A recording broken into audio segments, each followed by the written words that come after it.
શું તમારું બાળક કોઈ નકલી યુનિવર્સિટીમાં તો એડમિશન નથી લેવાનું ને? અથવા તો તમે આગળના સમયમાં એડમિશન લેવાના છો એ યુનિવર્સિટીઓ નકલી નથી ને? કોલેજ તો નકલી નથી ને? આ વાત એટલા માટે કરી રહ્યો છું કારણ કે દેશમાં અને આપણા ગુજરાતમાં નકલી યુનિવર્સિટીઝ પકડાઈ રહી છે.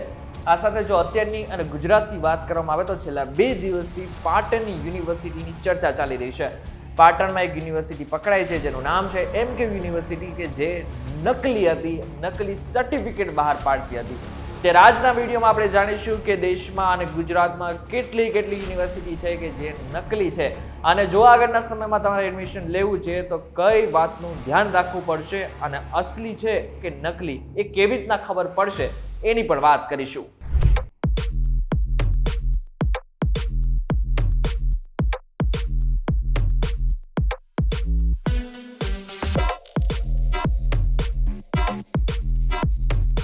વેલકમ બેક ફોક્સ VTVGujarati.com માં તમારું સ્વાગત છે. તમે જોઈ રહ્યા છો ડેલી ડોઝ અને હું છું કરણ.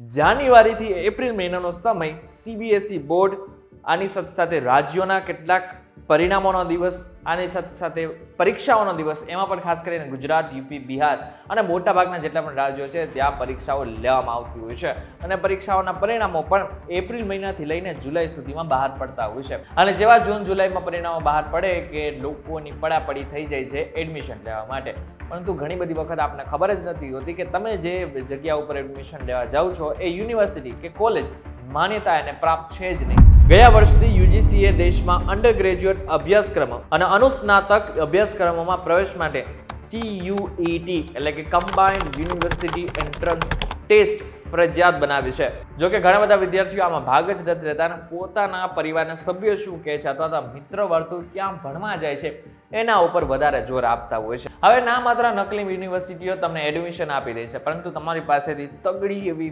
ફીસ પણ વસૂલે છે. એમાં પણ જો MBBS ની વાત કરવામાં આવે, કોઈ કોલેજ અથવા યુનિવર્સિટી ફેક છે તો તમારી પાસે તગડી એવી ફી પણ લે છે, તમને એડમિશન પણ આપે છે અને તમને સર્ટિફિકેટ પણ આપે છે.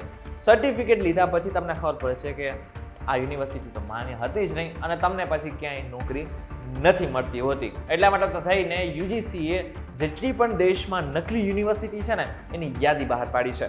અત્યારે તમને તમારી સ્ક્રીન ઉપર આ જે નકલી યુનિવર્સિટી છે ને એના નામ દેખાતા હશે. તમે વિડીયો પોઝ કરીને આ બધી યુનિવર્સિટી વાંચી શકો છો. પરંતુ આ બધાથી અલગ હવે આગળના સમયમાં તમારે એડમિશન લેવાનું છે તો કઈ વસ્તુનું ધ્યાન રાખવું પડશે અને આની સાથે સાથે એવી કઈ ટ્રીક છે કે જેનાથી આપણને ખબર પડશે કે યુનિવર્સિટી કે કોલેજ અસલી છે કે નકલી.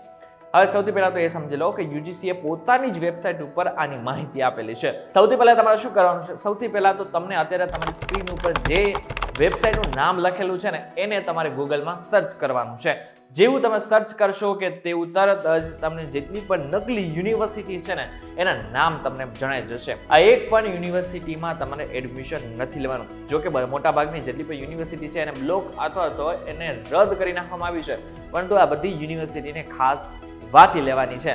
આ બધા નામ ખાસ યાદ કરી રાખવાના છે. બીજું, લાયસન્સ અને મંજૂરીની તપાસ કરો. હવે જ્યાં સુધી સરકાર તરફથી કોઈ કોલેજ અથવા યુનિવર્સિટીને લાયસન્સ નથી મળતું ત્યાં સુધી એ જે યુનિવર્સિટી કોલેજ છે ને એ માન્યતા પ્રાપ્ત નથી મનાતી હોતી. એટલે કે જો એમાં તમે એડમિશન કે સર્ટિફિકેટ મેળવો છો તો ચોક્કસથી એની કોઈ જ ગણતરી નહીં હોય. એ જે યુનિવર્સિટીનું સર્ટિફિકેટ છે એ પાણીના ભાવે વેચાશે. તો સૌથી પહેલા તમારે એ કરવાનું છે કે જે યુનિવર્સિટી કે કોલેજ પાસે લાયસન્સ છે કે નહીં એની તપાસ કરી લેવાનું છે. હવે સામાન્ય રીતે મોટાભાગની જેટલી પણ યુનિવર્સિટી કોલેજ હોય ને એમની પાસે લાયસન્સ હોય ને તો દિવાલોમાં મઢાવવામાં આવે છે. એના ઉપરથી તમને ખબર પડી શકે છે કે એમની પાસે લાયસન્સ છે કે નહીં. બીજી વસ્તુ એ પણ તમે ચેક કરી શકો છો કે તમે ત્યાં જઈને ડાયરેક્ટ પૂછી શકો છો. જો ગોળ જવાબ મળે તો એકવાર સાવધાન થઈ જવાનું છે. બીજું, વેબસાઇટની મુલાકાત લો. હવે જ્યારે તમે કોઈ પણ યુનિવર્સિટી વિશે ચર્ચા કરતા હોય અથવા તો રિસર્ચ કરતા હોય ત્યારે એમના વિશે જાણવા માટે એમની જ વેબસાઇટ ઉપર જાઓ. એમની વેબસાઇટ ઉપર ગયા પછી એ ખબર પડશે કે યુનિવર્સિટી કેટલા સમયથી કાર્યરત છે, કોને સ્ટાર્ટ કરી હતી, કેટલા વિદ્યાર્થીઓ ભણી રહ્યા છે, કેટલા વિદ્યાર્થીઓને એડમિશન અત્યાર સુધી મળી ચૂક્યા છે. આની સાથે સાથે મહત્વનું છે કે યુનિવર્સિટીમાંથી પાસ થયેલા વિદ્યાર્થીઓ અત્યારે ક્યાં જોબ કરી રહ્યા છે, કઈ મોટી બ્રાન્ડમાં કે કઈ મોટી કંપનીમાં જોબ કરી રહ્યા છે, બધી જ વસ્તુ તમને ત્યાં ખબર પડી શકે છે. એટલા માટે થઈને તમારે એની વેબસાઇટની મુલાકાત લેવી જરૂરી છે. આ ઉપરાંત તમારે કોલેજનું જોડાણ તપાસવું જોઈએ. તે UGC, MHRD, AICTE અથવા તો MCI દ્વારા માન્યતા પ્રાપ્ત કોઈ પણ યુનિવર્સિટી સાથે લિંક હોવું જરૂરી છે. છેલ્લું અને મહત્વનું, માન્યતા અને રેન્કિંગ એકવાર તપાસી લો. હવે સામાન્ય રીતે માન્યતા અને રેન્કિંગ મોટા ભાગે યુજીસીની વેબસાઇટ ઉપર તો આપણને જોવા મળે છે, પરંતુ બીજી રીતે તમે એ પણ જાણી શકો છો કે અત્યારે ત્યાં જેટલા પણ વિદ્યાર્થીઓ ભણી રહ્યા છે તેની સાથે સંપર્ક કરીને તમે આનું રેન્કિંગ પણ જાણી શકો છો. આ એક બહુ જ સરળ રીત છે અગર તમારા આગળના સમયમાં કોઈ પણ યુનિવર્સિટી કે કોલેજમાં એડમિશન લેવું છે તો.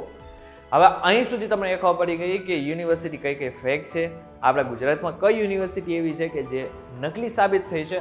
તમને એ પણ ખબર પડી ગઈ કે નકલી યુનિવર્સિટી કેવી રીતના રિસર્ચ કરવાનું છે. આની સાથે સાથે તમે જે યુનિવર્સિટીમાં એડમિશન લેવાના છો એ અસલી છે કે નકલી એની ટ્રીક પણ તમને જણાવી દીધી કે કઈ રીતના ચેક કરવાનું છે. હવે તમારા વિડીયો એવા લોકો સુધી પહોંચાડી દેવાનો છે કે જેમને આગળના સમયમાં એડમિશન લેવાનું છે, એવો યુનિવર્સિટી તપાસી રહ્યા છે, તો એમને પણ આ જે વિડીયો છે પહોંચાડી દેજો. વિડીયો પસંદ આવે તો વિડીયો લાઈક અને શેર જરૂરથી કરજો. તો આ જ ઇન્ફોર્મેટિવ વિડીયોઝ માટે VTVGujarati.com ની અમારી ચેનલ એકવાર સબસ્ક્રાઇબ કરી નાખજો. ફરી મળીશું નવા વિડીયો સાથે, નવા કોન્સેપ્ટ સાથે. ત્યાં સુધી મને રજા આપો. નમસ્કાર.